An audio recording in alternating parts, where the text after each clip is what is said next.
This September, one of the UK's most competitive graduate schemes will open its doors, offering over £30,000 wages from day one and leadership training in the NHS. And that's not all. There is also sponsorship opportunities for the right candidates. This program is called the NHS Graduate Management Training Scheme, and it could be a pathway to a career that changes lives and even your own.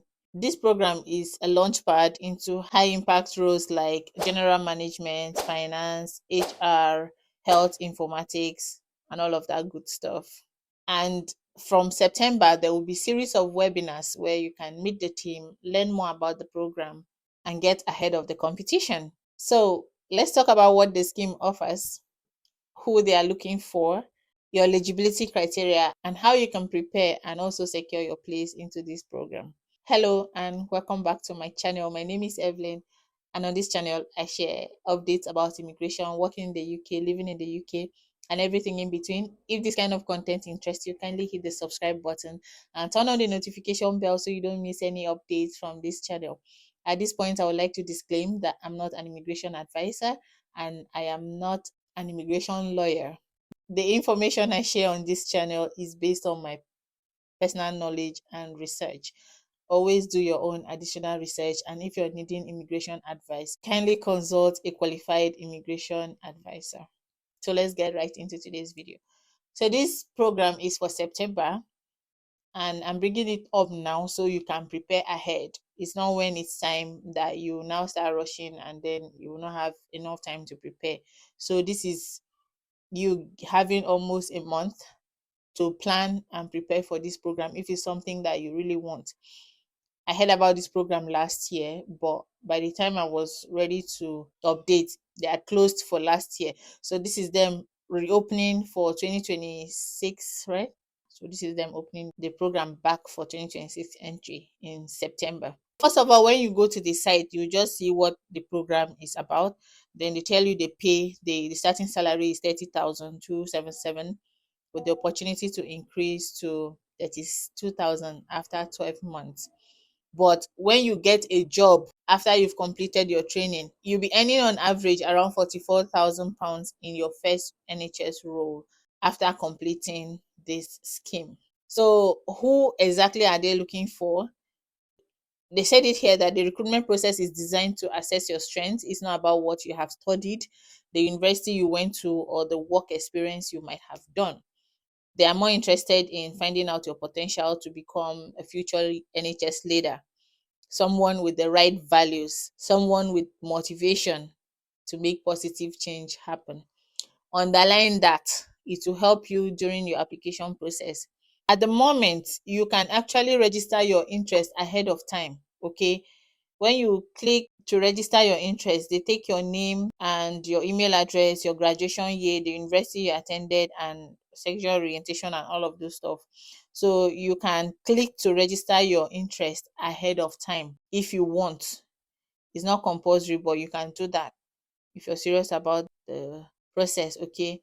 So if you go now, you cannot apply because the application opens in December, but you can register your interest. So the recruitment process, first of all, we'll get to eligibility criteria. Let's just look at the recruitment process.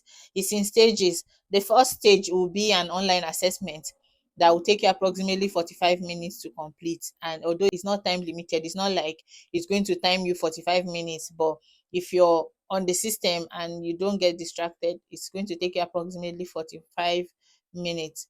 And there they will learn more about what you'll be doing on the scheme and the opportunity to practice. You will have opportunity to actually practice each question before you start the assessment. So the earlier you apply, the more time you will have to complete the assessment. And then when you are successful at stage one, you now move to stage two of the application process and you'll be notified. So this stage will just include like a video response, giving you opportunity to show more about yourself as an individual. And it takes approximately 60 minutes. The higher you go, the tougher it becomes. And it's going to be video-based questions and you will be timed. So the first one, you're not timed, but the second stage, you're timed. But they're saying you shouldn't worry because you have a lot of time to prepare before you record your answers. and you also have time to practice the questions. Okay, so they are kind of making it easy for the candidates. So do your best if this interests you. Then after this stage, the candidate will get a feedback. And if you're successful, you move to stage three. Stage three is a virtual assessment center where they will ask you to complete several engaging exercises. You meet the NHS team, you meet other candidates. And as with the earlier stages, you just be encouraged to be yourself. So the best thing you can be is yourself. Regardless of the outcome of stage three, they'll tell you if you're successful or you're on the reserve list or you're unsuccessful. And then they will, after that, allocation and the offer and the onboarding. Okay, so now preparation materials, they are saying that once you apply for the scheme, relevant preparation materials will appear in your account at each stage of the assessment process. So you're not going too far away looking for what to prepare, how to prepare. Once you apply, the materials for you to prepare comes in. So it's for you to sit down, study to the T, cross all the T's and dot all the I's. They're giving you basically expo. It's for you to now figure out a way to get ahead of the competition, because I'm sure a lot of people will be applying for this, especially because they also sponsor. We'll get to all of that details. For stage one and two of the online assessment, they provide hints and tips videos as well as practice tests similar to the actual assessment. So you see, you have a lot of time to practice, and with God on your side, why would you not make it? And then in the run up to the VACs, which is the stage three, they offer coaching calls, they will hint you and tips and platform. You familiarize yourself with the videos, and there's really no requirement to walk through the preparation materials. It's really up to you. I will leave some of the details that you can actually read for yourself out of this. Now let's go to the entry requirements. Okay, that's what we are looking for. So the entry requirement is they require a minimum of a second class lower degree in any subject, and this requirement applies to all applicants including NHS employees. So if you're an NHS employee, it doesn't give you an edge over the rest of the candidates. You still have to meet this requirement. There is no specific numeracy proficiency requirement for finance or health informatics. However, it is highly recommended applicants can demonstrate a good numerate ability, just have basic numeracy skills and proficiency. So either the degree, second class lower minimum, or you have a postgraduate qualification, MBA, Masters, PhD, or health and management related degree relevant equivalent qualifications. And they have specified that these equivalent qualifications are NQ, NVQ level 5 in management, diploma in management studies, diploma in nursing, diploma in speech and language therapy, diploma from College of Radiographers. So some of these diplomas, I won't list all of them. And then the qualifications they do not accept are like certificate in management studies, diploma of higher education, either I have an OND or a HND, some other diploma certificates are not accepted. Now, talking about right to work. So for if you're not a British citizen, you must have the right to work in the UK. They will not take you from overseas. It is only for those that are resident in the UK. And they say it's your responsibility to ensure that you have the right visa. So this training is a full-time employment for the duration of your scheme. It is not a student program. So it's an employment, but they'll be training you. You know how sometimes you start on a role and then you're placed on probation or some period of training. Exactly, that is how it's going to run. You will be on this training, but it is not a student scheme. It's an employment. And if you do not have the right to work, your application would be withdrawn. Now, they stated categorically, I know that's what you've been waiting to hear, that they accept applications from candidates requiring a skilled worker visa. And they said they adhere to guidelines by the Home Office with regard to sponsorship of individuals at all times. So if you will require a skilled worker visa, please ensure you meet the Home Office eligibility criteria before applying for a place on the scheme. And they are aware that the immigration rules are frequently changing, so you have to be conversant with the current immigration rules before you apply. If you're a student and you want to join this program, you must be able to demonstrate that you have already completed your course of study. As so, if you're still halfway through or you're almost done, you have to be able to demonstrate that you're done with your course of study, so that the student visa holders are allowed for into this scheme. The scheme will cover the cost of the COS. However, they do not reimburse for skilled worker visa application fee. So you will handle your visa application fees and the immigration health surcharge, which I do not think you would pay because it's NHS. But don't quote me until then.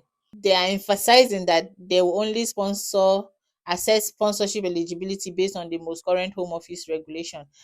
And the right to work section of this page, where I'm reading to you now, was updated in this July, the month that has just passed. It's still subject to changes, but they have done their best to update it as at July 2025. So if you're offered a place on the scheme and pass all the pre-employment checks within the required timeline, you undertake at least 2 years work experience, professional leadership training, and academic qualification. That is you on the program for 2 years. So they don't require any specific work experience. We are still talking about eligibility. For you to be eligible to the scheme, you don't need to have a work experience. Remember, the people they are looking for, people that have the motivation to make positive change happen, or somebody that has the right values. You have to start researching on right values and motivation to make positive change. If there is going to be a personal statement, that is what your personal statement should be about. So they said no trainee or no potential trainee receives less favorable treatment on the grounds of age, disability, gender reassignment, marriage or civil partnership, pregnancy, maternity, race.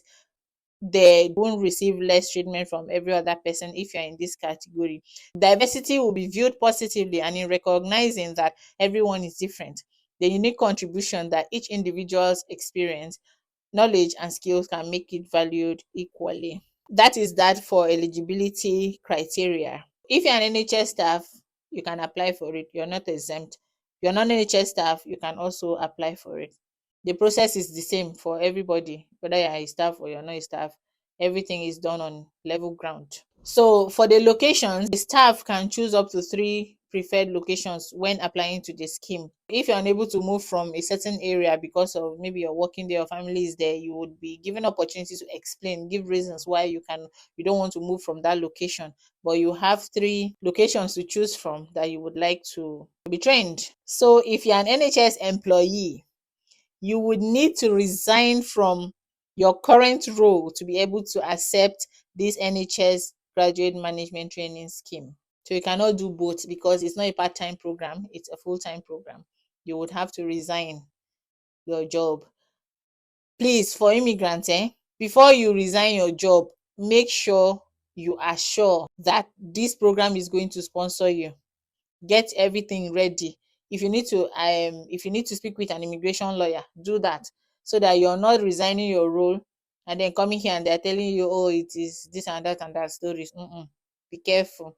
So for those that are wanting to find more about the scheme, there are webinars from 27th of September up to the 24th of October, and there is link on the site to register for the webinar. So you can still apply while waiting for this webinar. If the dates that are here are not suitable for you, don't wait for the webinar before you apply. You don't have anything to lose. You can always cancel your application. So the webinars are all there. Ask as many questions as you want, and you will get the answers that you need as well. They also have university career events from the 2nd of October up to sometime in November. So if you want to attend as well, everything is on the website for you. And for each of the program, you have opportunity to click on the link if you want to go into general management or finance or HR or health informatics. You will have the opportunity to click on each of them and find out more about the program. Okay. Remember to register your interest if that is what interests you.